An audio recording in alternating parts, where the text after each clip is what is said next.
These are a few of my favorite things. Run, write, riff. Merging fitness, personal creativity, and your ultimate passion. Key parts for a happy and a healthy life. Hit the subscribe button and then the bell notification to be a part of this community. Leave a comment on your fitness, your personal creativity, and on your passions. We want to hear from you.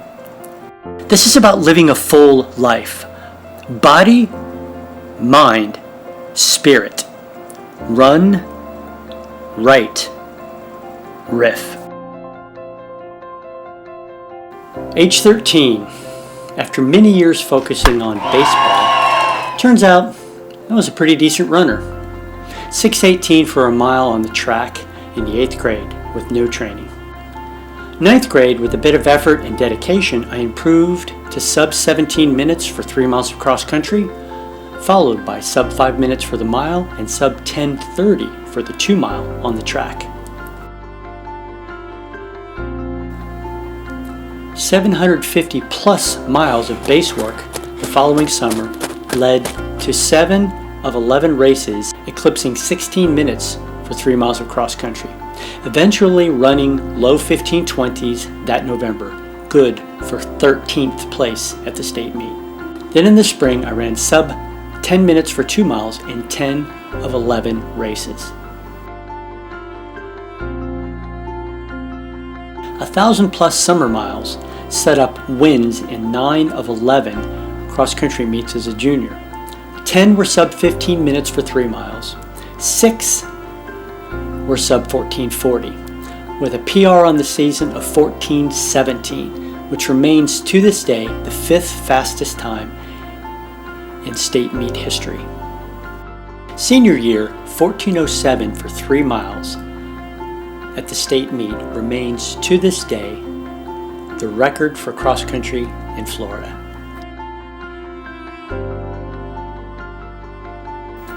All the fastest times happened in a relatively short window of time. 2 points to make. First, don't doubt the validity of course length. All these top guys shown on this list were top 25 in the nation, meaning they were all Americans, all of them. All were D1 signees. All were near or sub 4:10 in the mile and 9 minutes for the 2 mile. Look at number 6 on the top 10 list for high school cross country in Florida. None other than Keith Brantley, though they spelled his name wrong on this list. Keith went on to be a multi-time NCAA All-American, then a high-ranking professional runner and a U.S. Olympian in the marathon with a lifetime PR of 2:12:31. He's number 6, same course as the state meet was run at the DeLand Airport for several years, more than a dozen probably. The state of Florida ran a 3-mile course for 28 years up until 2002. They've used the 5K course in the 17 years since. Still, no one has broken the state record for cross country even upon conversion. Another note, these fast times were all run immediately in the aftermath of the running boom, which helped launch pubs like Runner's World, among others. We all grew up idolizing record-setting or Olympic medalists such as Jim Ryan, Steve Prefontaine, and Frank Shorter. It was also a time when Craig Virgin set the state cross-country record in Illinois, and that took 47 years for another runner to break. Craig went on to be back-to-back world cross-country champion against the best runners on earth. At the high school level in Illinois, there were roughly half a dozen serious threats to Virgin's state high school cross-country record during the nearly 5 decades it took for someone to actually break it. One of those early threats was from none other than Auburn teammate and training partner, Tom Graves.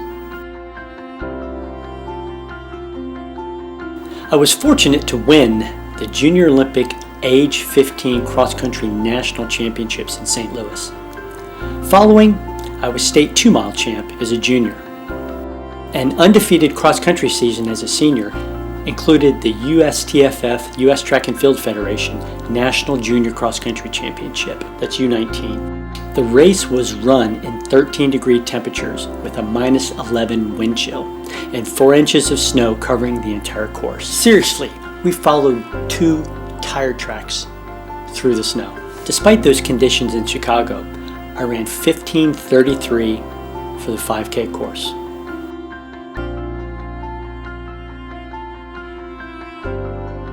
Consensus All-American in cross-country as a junior, ranked as one of the nation's top 5 cross-country runners as a senior, along with future U.S. Olympians Jim Spivey and John Gregoric.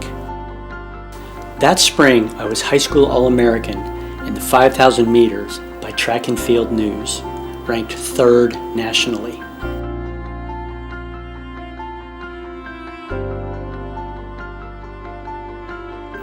I attended Auburn on scholarship and was a training partner with Chris Fox and John Tuttle, among many other outstanding runners.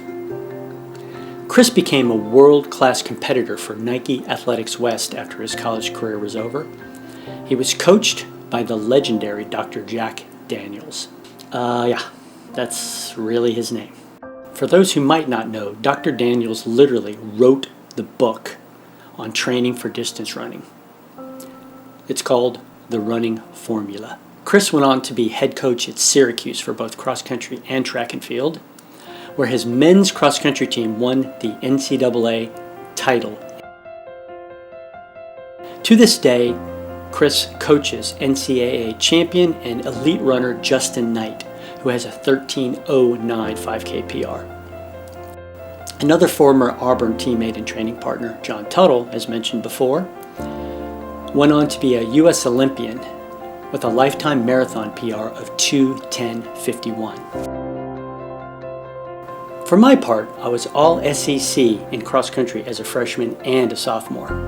Best finish in the SEC championships for cross-country was 6th, behind Fox and Tuttle, as well as Kentucky's Mark Nenow, who went on in his career to set the American record for 10K on the roads at 27:20. Interesting connection to a couple of well-known names in the running community today. Shout out to Spencer Brown at Athletes Special and Drew Hunter of Tin Man Elite. Here are results from my true freshman year competing at Penn State and Notre Dame, compared to this past fall by Spencer Brown at Georgetown, who has a popular YouTube channel, The Athletes Special. I barely eclipsed him on the same courses. 5.2 miles at Penn State, where you start at the mile mark of a full 10K course. Same thing over the 5-mile course at Notre Dame. But Spencer is a sub-4-minute miler, and I'm not.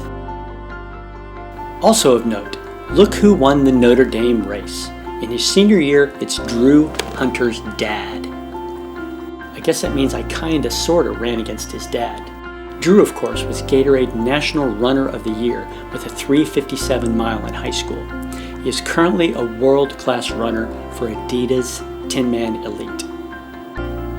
Just to clarify, for those who don't know, Mark Hunter, father of current world-class American distance runner Drew Hunter, was a multiple All-American at Cleveland State. It would have been his junior year. He was 4th in the NCAA cross-country championships and was the first American-born finisher. That was a much bigger deal than it is today. Keep in mind, Henry Rono of Kenya was competing at the NCAA level for Washington State at this time. He was quite simply the greatest runner on earth at the time, holding the world record on the track for the 5,000 meters, the 10,000 meters, and the 3,000 meter steeplechase simultaneously. To be the top American-born finisher in an NCAA distance event was special. In the season represented earlier, My true freshman year and Mark Hunter's senior year, he was 6th in the NCAAs.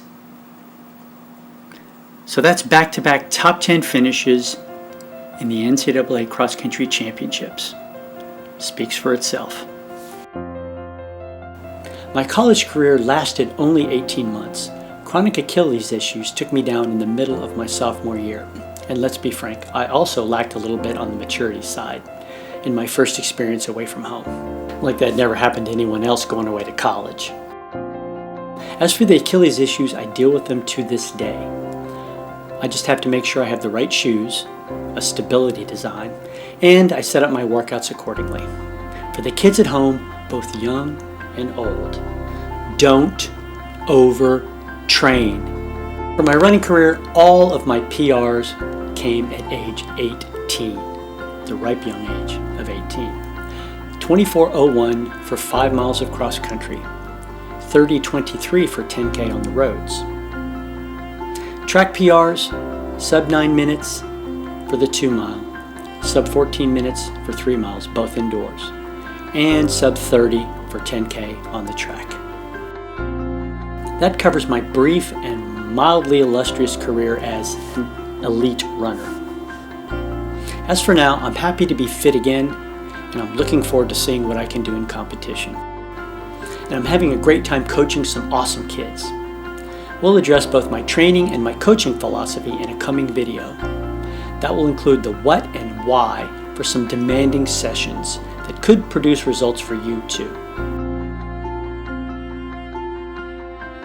Next up on this channel, we'll get into my career as a writer and creative professional, eventually touching on my grand story to come, 2323 AD, an episodic series built around dynamic characters that will face challenges of discovery in a world of threats and turmoil, all part of their ultimate journey that will change everything they know.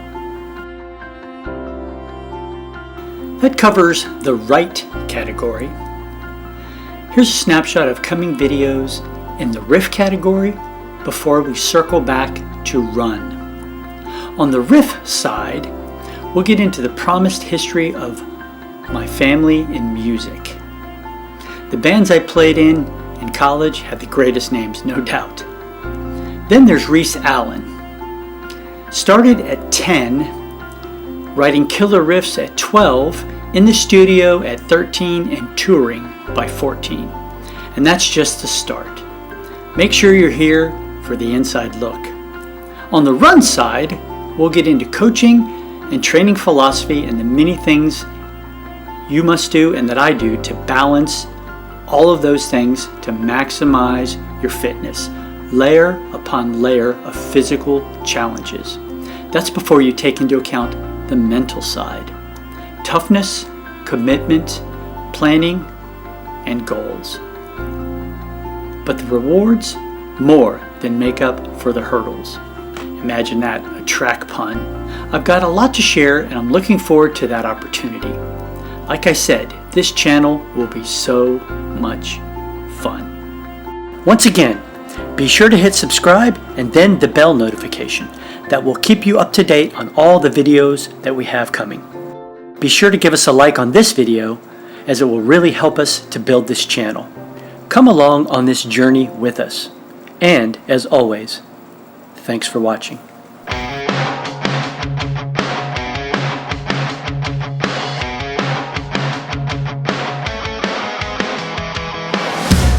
A happy and a healthy life. That's what we're about at Run, Write, Riff. These are my personal passions. Be sure to leave a comment about your passions. Let's engage and share life.